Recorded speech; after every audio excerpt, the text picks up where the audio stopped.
Le sujet est délicat car il suscite l'hystérie tant chez des personnes du côté du système que du côté de ce qu'on appelle la mouvance de la dissidence, qui sur cette question, ces dernières années, a raconté énormément d'âneries.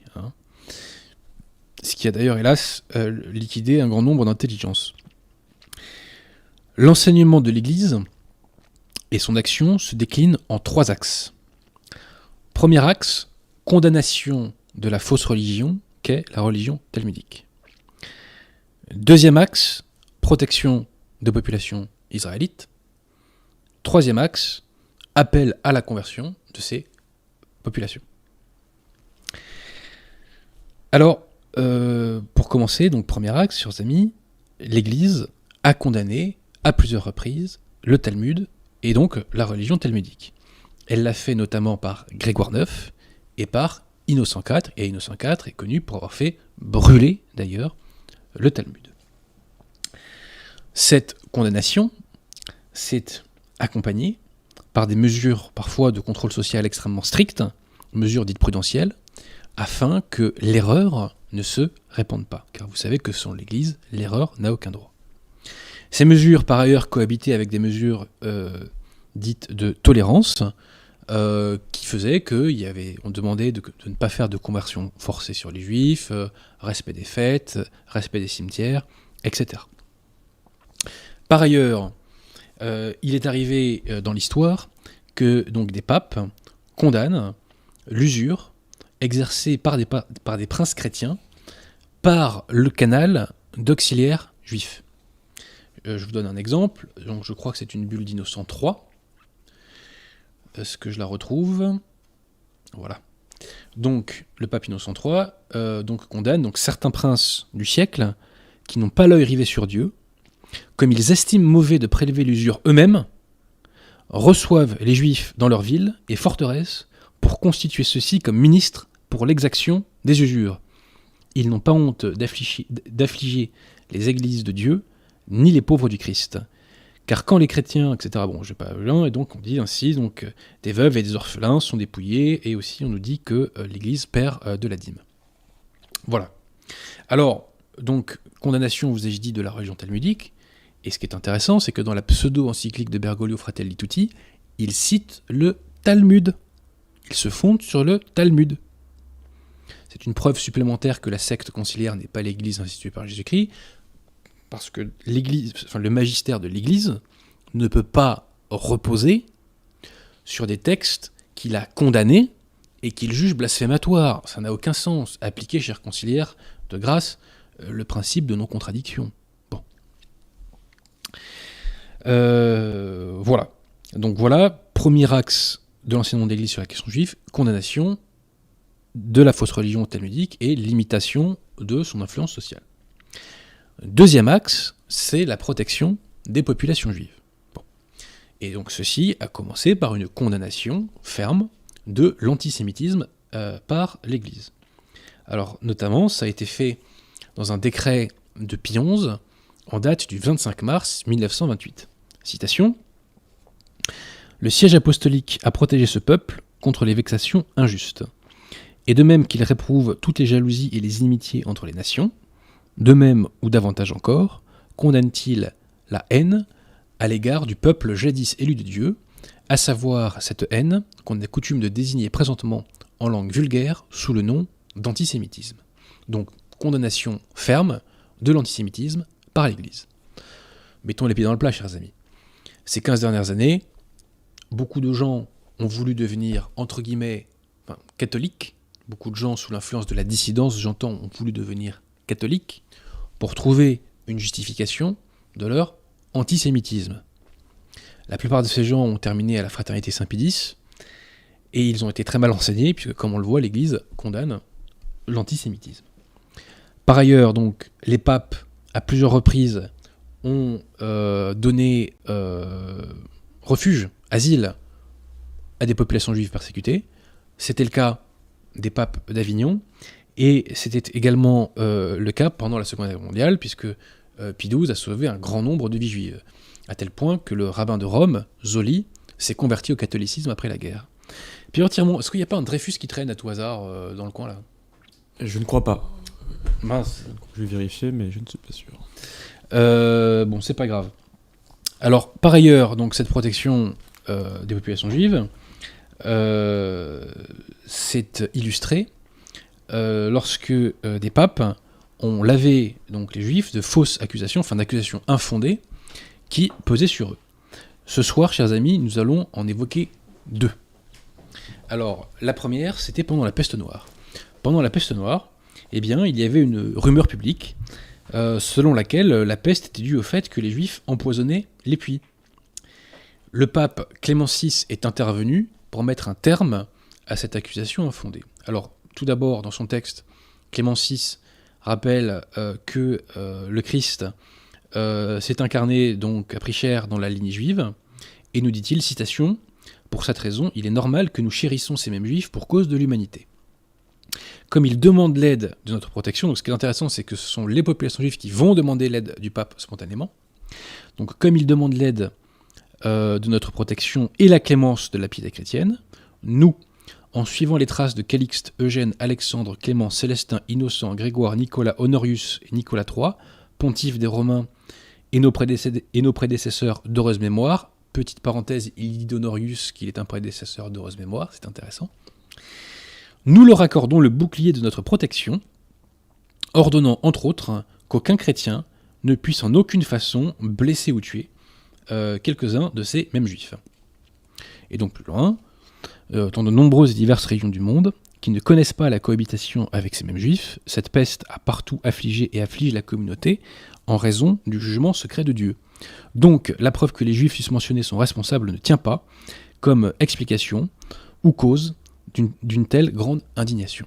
Donc voilà, on accuse les juifs faussement d'empoisonner les puits, eh bien les papes condamnent ceux qui répandent cette accusation infondée.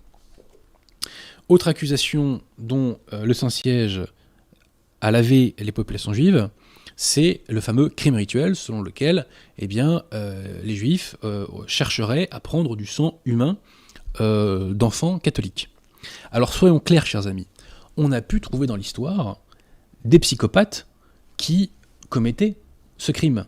Et on a pu trouver des victimes donc de ce crime. Je crois qu'il y a notamment 2 saints de l'Église qui en ont été victimes.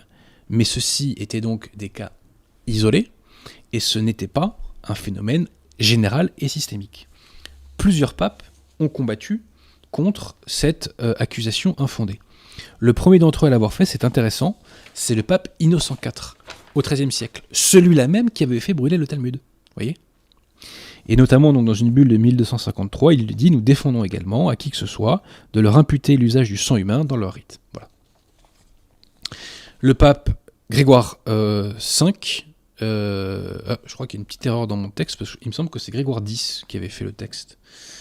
J'ai pas ça sous le. Bon, je crois que c'est Grégoire X, donc, qui, en 1272, a également donc, condamné ceux qui répandaient cette accusation infondée. Et il menace même d'excommunication ceux qui agissent contrairement à ses prescriptions. Hein, donc ceux qui répandent cette accusation infondée. Au XVe siècle, le pape Martin V également donc, condamne ceux qui répandent cette fausse accusation. Hein, donc ceux qui accusent de mêler du sang humain à leur pain azime, etc., crimes qui leur sont reprochés injustement. Et au XVIe siècle, c'est le pape Paul III qui va faire une bulle pour condamner ceux qui répandent cette accusation infondée. Et je crois qu'au XVIIIe siècle, c'était le pape Clément XIII de mémoire qui a envoyé le futur Clément XIV en Pologne faire des enquêtes et pour réduire à néant cette rumeur calomnieuse. Voilà. Donc on voit, plusieurs papes ont condamné ceux qui répandent cette accusation infondée concernant le crime rituel.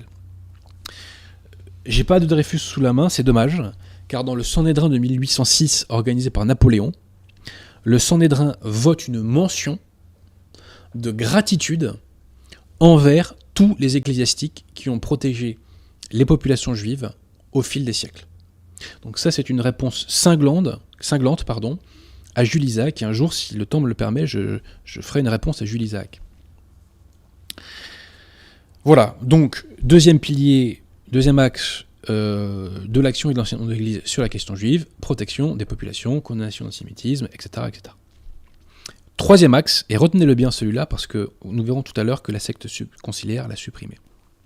Le troisième axe, c'est un appel à la conversion des Juifs. L'Église, à travers les siècles, a toujours cherché à convertir les Israélites. Toujours. Et saint Paul, dans les Écritures, nous dit qu'à la fin du monde, je ne sais plus si c'est à la fin du monde ou à la fin des temps, et après, il faut s'entendre sur ce que recouvrent véritablement ces notions, il y aura une conversion des Juifs, et cette conversion sera source d'un grand nombre de bienfaits. C'est ce que nous dit saint Paul. Et donc, de tout temps, il y a eu des grands convertis juifs. Par exemple, au XIIIe siècle, le Talmud a pu être condamné grâce à un converti qui s'appelait Nicolas Donin. Au IIe siècle, nous allons avoir deux grands convertis qui vont devenir abbés, les abbés Augustin et Joseph Lehmann. Et les abbés Lehmann ont passé une partie de leur vie à travailler à la conversion du peuple juif. Ils ont été soutenus en cela par Pie IX, qui leur a adressé un bref. Ils ont été soutenus en cela aussi par Léon XIII, qui leur a aussi adressé un bref. Et ils ont été soutenus par saint Pie X, qui, au moment de la mort d'Augustin Lehmann, a envoyé une lettre de réconfort à son frère, donc Joseph Lehmann, dans laquelle il loue l'action des deux frères. Lors du concile Vatican I, je dis bien Vatican I, chers amis, puisque Vatican II, c'est un conciliabule. Hein, bon. Les frères Lehmann ont été à l'origine de ce qu'on appelle un postulatum. Qu'est-ce que c'est le postulatum ? C'est une demande que les évêques font au pape. Et donc, un postulatum signé par 510 évêques était un appel à la conversion des Juifs. Et c'est les abbés Lehmann qui sont à l'origine de cette démarche, et ils racontent ça dans leur livre, je crois, La cause des restes d'Israël. Alors, extrait du postulatum, parce qu'ils sont toujours très chers à Dieu à cause de leur Père, et parce que c'est d'eux qu'est né le Christ selon la chair, fasse le ciel qu'ils accourent se jeter entre les bras de l'Immaculée Vierge Marie, qui, déjà leur sœur selon la chair, veut être encore leur mère selon la grâce, comme elle est la nôtre. Et ce postulatum aurait dû être une allocution qui devait être prononcée à la reprise du Concile Vatican I, mais comme vous le savez, chers amis, pour des raisons historiques diverses, le Concile Vatican I a été interrompu et l'Église n'a pas pu le reprendre. Donc, vous disais-je, il y a toujours eu un appel à la conversion des Juifs par l'Église catholique. Et les abbés Lehmann font une réflexion intéressante sur la mission eschatologique des Juifs. Ils se disent ceci. À travers les siècles, on a vu les grands ennemis de l'Église persécuter également les Juifs talmudiques. Et ils disent qu'il y a une contradiction, puisque normalement, dans le cadre d'un antagonisme commun, ils auraient dû donc s'allier contre l'Église. Or, Mahomet, Luther et Voltaire ont été des ennemis des Juifs. Alors pourquoi ? Réponse des abbés Lehmann.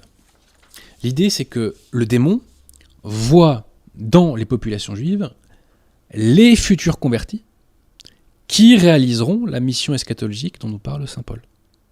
Donc le démon persécute les Juifs, parfois jusqu'à la mort, pour empêcher de réaliser cette mission eschatologique. Le démon, hélas, vous voyez, voit les choses avec un coup d'avance. Donc tout ceci est développé dans l'ouvrage d'Isabelle Lehmann, L'entrée des Israélites dans la société française. Donc voici les trois axes de l'enseignement et de l'action de l'Église sur la question juive.